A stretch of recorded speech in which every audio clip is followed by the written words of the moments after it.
السلام علیکم ورحمۃ اللہ وبرکاتہ۔ اعوذ باللہ من الشیطان الرجیم، بسم اللہ الرحمن الرحیم۔ اللہم صلی وسلم علی نبینا محمد صلی اللہ تعالی علیہ وآلہ وسلم۔ عزیزان من، الحمدللہ سورۃ اللیل ہمارے زیر مطالعہ ہے۔ آج ہم اس کا بقیہ پڑھیں گے، مگر اس سے پہلے ہم گزشتہ سبق کا خلاصہ دیکھیں گے تاکہ دونوں اسباق کے مابین ایک ربط قائم ہو جائے، مضامین واضح ہو جائیں اور اللہ تعالیٰ کی توفیق سے اچھی طرح سمجھ آ جائیں۔ میرے پیارے، اللہ رب العالمین نے سورۃ کے آغاز میں رات کی قسم کھائی، پھر دن کی قسم کھائی اور پھر ارشاد فرمایا کہ ہم نے نر اور مادہ کو پیدا کیا۔ پھر ارشاد فرمایا کہ تمہاری کوششیں مختلف ہیں، یعنی تمہارے اعمال فرق ہیں، کسی کے اعمال نیک ہیں، کسی کے اعمال بد ہیں۔ اعمال کی تقسیم کے اوپر، اعمال کی تقسیم کی مد میں دو گروہ، دو طبقات ہیں جو وجود میں آتے ہیں۔ ان کی کوششیں، ان کے نتائج اور پھر ان کے فائنلی انجام جس سے وہ ہمکنار ہوں گے، ان کا تذکرہ ہے۔ اور اس کے بعد مال، جیسے انسان خرچ ہو جانے کے ڈر سے ہمیشہ سنبھال کے رکھتا ہے، وہ آخرت میں اسے کیا فائدہ دے گا، اس کو ہم پڑھیں گے۔ اللہ رب العالمین پہلے ایک گروہ کی 3 صفات بیان کرتے ہیں، پھر ان کو حاصل ہونے والا انعام، کیونکہ ہر کوشش کا ایک نتیجہ، ایک انجام، ایک انعام ہوتا ہے، اس کو تذکرہ فرماتے ہیں۔ اللہ رب العالمین ارشاد فرماتے ہیں فَأَمَّا مَنْ آتَى وَاتَّقَى، جو شخص اللہ تعالیٰ کے راستے میں مال دے اور اللہ تعالیٰ سے ڈرے۔ جیسا کہ پچھلے سبق کے اندر یہ گزر چکا ہے کہ مفسرین کرام کے نزدیک یہ آیت مبارکہ کا اولین مصداق ابو بکر صدیق رضی اللہ تعالیٰ عنہ ہے، اور پھر اس کے بعد قیامت تک جو افراد بھی آتا واتقا، یعنی اللہ تعالیٰ کے راستے میں مال دینے والے اور اللہ تعالیٰ سے ڈرنے والے ہیں، وہ اس میں شامل ہوں گے۔ تو یہاں پہ کیا صفات بیان ہوئی ہیں؟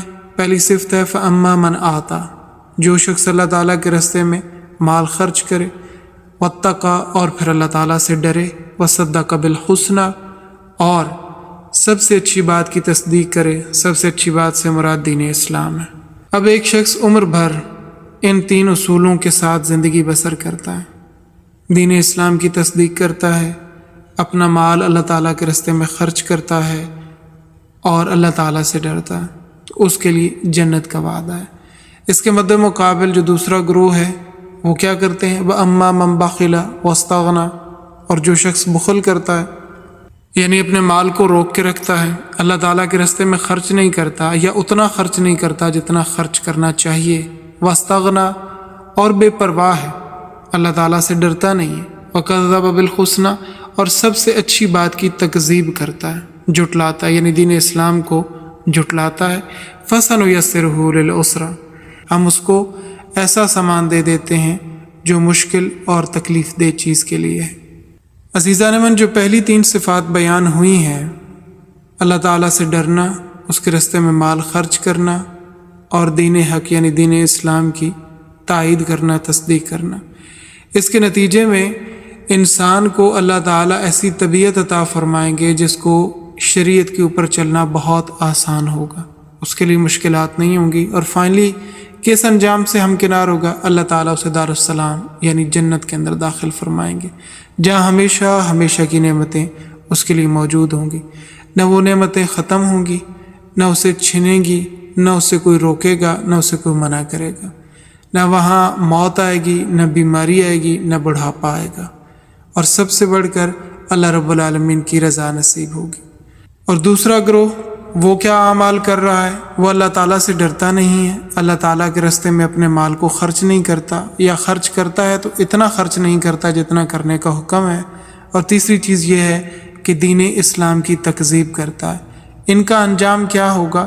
ان اعمال اور ان صفات کو اختیار کرنے کے نتیجے میں ان افراد کے لیے، اس گروہ کے لیے شریعت کے اوپر چلنا بہت مشکل ہوگا، اور ان کی طبیعتیں گناہ کی طرف مائل ہوں گی، بغاوت کی طرف مائل ہوں گی، اور فائنلی ان کا انجام جہنم ہوگا، جہاں پر طرح طرح کی سزائیں ہیں جو ہم بالتفصیل پچھلی ساری سورہ مبارکہ کے اندر پڑھ چکے ہیں۔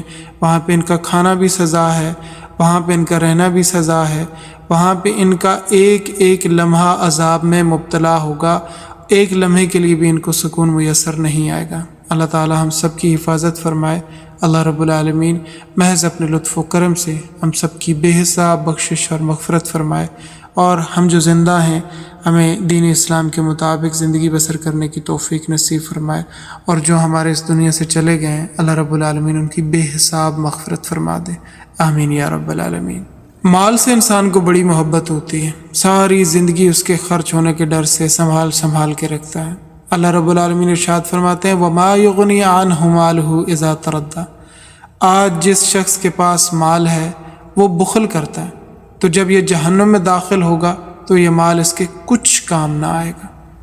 عزیزان من، مفسرین کرام نے تردہ کا معنی کیا ہے بلندی سے نیچے گرنا۔ فرماتے ہیں کہ پلسرات دوزخ کے اوپر بچھا ہوا ہے، جو ہی ایک گناہ گار اس کے اوپر قدم رکھے گا تو ٹکڑے ٹکڑے ہو کر نیچے گر پڑے گا، اور پھر وہیں اس کے ٹکڑے جڑ کر ایک مکمل انسان کی شکل اختیار کریں گے، ہوش و حواس ٹھیک ہوں گے، اور جہنم کی آگ کی تپش اور ہر طرح کی تکلیف کو محسوس کرے گا جہنمی، اور جہنمی ایک دوسرے کو پہچانیں گے۔ قرآن پاک کے اندر سورہ یونس آیت نمبر 45 کے اندر آتا ہے یتعارفون بینہم، ایک دوسرے کو پہچانیں گے، اور حشر کے میدان میں بھی ایک دوسرے کو پہچانیں گے کہ یہ فلاں ہے اور یہ فلاں کا بیٹا ہے۔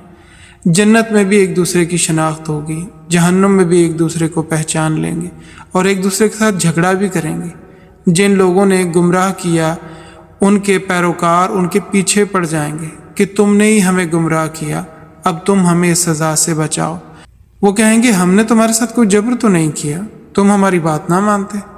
یہاں تک کہ گمراہوں کا سب سے بڑا گمراہ، ان کا سب سے بڑا لیڈر ابلیس، یہ لوگ اس کے پاس جائیں گے اور اس سے کہیں گے تم نے ہمیں بڑے سبز باغ دکھائے، آج ہماری کوئی مدد کرو، کوئی ایسا نسخہ بتلاؤ کہ جس کے ذریعے ہم دوزخ سے نکل جائیں۔ سورہ ابراہیم کے اندر آتا ہے کہ ابلیس لعین کہے گا فلا تلومونی ولوموا انفسکم، مجھے مت ملامت کرو، اپنے آپ کو ملامت کرو، میرا کوئی تم پر جبر تو نہ تھا۔ ان دعوتکم فاستجبتم لی، میں نے تو تم کو دعوت دی تھی، تم نے قبول کر لی، نہ قبول کرتے۔ اللہ رب العالمین فرماتے ہیں کہ میری پکڑ سے تمہیں تمہارا مال نہیں بچا پائے گا، صرف ایمان، عمل صالح اور حق کو قبول کرنا دوزخ کے بچانے کے اسباب ہیں۔ پھر فرمایا ان علینا للہدی، ہمارے ذمہ سمجھانا ہے اسی لیے سمجھاتے ہیں، وَإِنَّ لَنَا لَلْآخِرَةَ وَالْأُولَى، اور دنیا اور آخرت ہمارے قبضے میں۔ جو انسان نیک اعمال کرتا ہے اس کو جنت دے دیں گے، اور جو برے اعمال کرتا ہے اس کو جہنم دے دیں گے۔ عزیزان من، یہ جو ارشاد فرمایا ان علینا للہدی کہ ہمارے ذمہ ہے رہنمائی کرنا، اور اس کو کیا خوب انداز میں اللہ تعالیٰ نے انجام دیا۔ اللہ رب العالمین نے انسان کو عقل دی، پھر فَأَلْهَمَهَا فُجُورَهَا وَتَقْوَاهَا، انسان کے نفس پر الہام کر دیا کہ اچھائی کیا ہے اور برائی کیا ہے۔ پھر اللہ رب العالمین نے اس کی ہدایت کے لیے انبیاء کو بھیجا، کتابوں کو نازل فرمایا، پھر حق کی آواز بلند کرنے والے ہر دور کے اندر اس تک پہنچتے رہے۔ رہنمائی کے پورے اسباب اللہ تعالیٰ نے فراہم کیے۔ ان علینا للہدی، بے شک ہمارے ذمہ ہے رہنمائی کرنا، اور کیا خوب رہنمائی کی اللہ تعالیٰ نے، سبحان اللہ۔ وَإِنَّ لَنَا لَلْآخِرَةَ وَالْأُولَى، یعنی یہ ساری رہنمائی کرنے کے بعد اللہ تعالیٰ ارشاد فرماتے ہیں کہ دنیا اور آخرت ہمارے قبضے میں۔ اب اس رہنمائی کے بعد جو انسان نیک اعمال کرتا ہے اس کو اللہ تعالیٰ جنت دے دیں گے، اور جو بد اعمال کرتا ہے جہنم کو اپنا ٹھکانہ بنا لے گا۔ عزیزان من، یہاں پہ ہم اشقا اور اتقا کے انجام میں فرق کو سمجھتے ہیں۔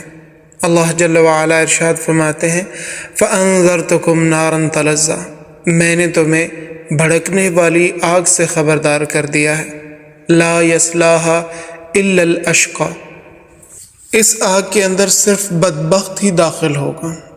اور بدبخت کون ہے اور کن صفات کی بنیاد پر اسے بدبخت قرار دیا گیا؟ الذی کذب وتولی، جس نے دین حق کو جھٹلایا اور اس سے اعراض کیا، وہ شخص اللہ تعالیٰ کے ہاں بدبخت ہے اور وہی جہنم کے اندر ڈالا جائے گا۔ جبکہ اس کے برعکس وَسَيُجَنَّبُهَا الْأَتْقَى، اور وہ شخص جو متقی ہے وہ اس آگ میں داخل ہونے سے بچا لیا جائے گا۔ متقی کون ہے اور کن صفات کی بنیاد پر اسے بچا لیا جائے گا؟ الذی یؤتی ما لہ یتزکی، یہ وہ شخص ہے جو اپنا مال خدا کے راستے میں دیتا ہے تاکہ اس کا مال پاکیزہ ہو جائے۔ یہاں پر تقویٰ کی ایک صفت بیان کی گئی ہے۔ متقی وہ شخص ہے جو اپنا مال خدا کی راہ میں دیتا ہے تاکہ اس کا مال پاکیزہ ہو جائے، اور اس پر کسی کا کوئی احسان نہیں جس کے بدلے میں وہ یہ مال خرچ کر رہا ہے، بلکہ یہ شخص صرف اپنے رب کی رضا کے لیے اپنے مال کو خرچ کرتا ہے، اس رب کی رضا کو حاصل کرنے کے لیے جس کی اونچی شان ہے۔ وَلَسَوْفَ يَرْضَىٰ، اور ان قریب اللہ تعالیٰ اس سے راضی ہو جائے گا۔ اور یہ منع بھی کیا جاتا ہے کہ مال خرچ کرنے والے کو اللہ رب العالمین آخرت میں اس قدر انعام و اکرام عطا فرمائیں گے کہ وہ راضی ہو جائے گا۔ عزیزان من، روایات میں آتا ہے، مختلف تفاسیر کے اندر یہ بیان آیا ہے کہ اس سے مراد صدیق اکبر رضی اللہ تعالی عنہ ہے۔ یہ آیات ان کے حق میں نازل ہوئی ہیں۔ مکہ مکرمہ میں صدیق اکبر رضی اللہ تعالیٰ عنہ جب اسلام قبول کرتے ہیں تو آپ کی 6 ریشم کی دکانیں تھیں۔ آپ بہت مالدار شخصیت تھے۔ آپ نے اپنے مال کو صرف کر کے مکہ مکرمہ میں 7 ایسے صحابہ کرام جو غلام تھے، جن کو کفار تکالیف دیتے تھے، ان کو آزاد فرمایا۔ انہی میں سے ایک بلال حبشی رضی اللہ تعالی عنہ بھی تھے، جو کہ امیہ بن خلف کے غلام تھے۔ یہ قریش مکہ کا بہت بڑا آدمی تھا، بڑا تلخ مزاج، بڑا ظالم اور سخت دل انسان۔ حضرت بلال رضی اللہ تعالیٰ عنہ کو اس نے بڑی تکلیفیں دی ہیں۔ کبھی ان کو دھوپ میں کھڑا کر دیتا اور خود سائے میں سو جاتا، اور خبردار کرتا کہ یہاں سے حرکت نہیں کرنی، اور کبھی قمیص اتروا کر گرم ریت پر لٹا دیتا، اور اگر یہ کبھی کیلو کال کرتے تو ان کے اوپر اتنا تشدد کرتا کہ ادموا کر کے چھوڑ دیتا۔ حضرت صدیق اکبر رضی اللہ تعالیٰ عنہ نے جب دیکھا کہ بلال رضی اللہ تعالیٰ عنہ کے اوپر ایمان لانے کی وجہ سے اتنے مظالم ڈھائے جا رہے ہیں، تو آپ نے اس کی منہ مانگی قیمت ادا کر کے ان کو آزاد فرمایا۔ اور یہ سب کچھ کس لیے کیا؟ اللہ تعالیٰ کی رضا کے لیے۔ ایک دفعہ آپ رضی اللہ تعالیٰ عنہ کے والد آپ سے کہنے لگے کہ تم ہمیشہ کمزور آدمی کو آزاد کرتے ہو، کسی طاقتور کو خرید کر آزاد کرو جو تمہارے مشکل وقت میں کام آئے گا۔ تو حضرت صدیق اکبر رضی اللہ تعالیٰ عنہ فرماتے ہیں کہ میں اپنی ذات کے لیے آزاد نہیں کرتا، صرف اللہ تعالیٰ کی رضا کے لیے آزاد کرتا ہوں۔ دعا ہے کہ اللہ رب العالمین ہم سب کو فکر آخرت اور اپنی رضا کے لیے کام کرنے کی توفیق اور اسباب عطا فرمائے۔ سبحانک اللہم و بحمدک، نشہد ان لا الہ الا انت، نستغفرک و نتوب الیک۔ والسلام علیکم ورحمۃ اللہ وبرکاتہ۔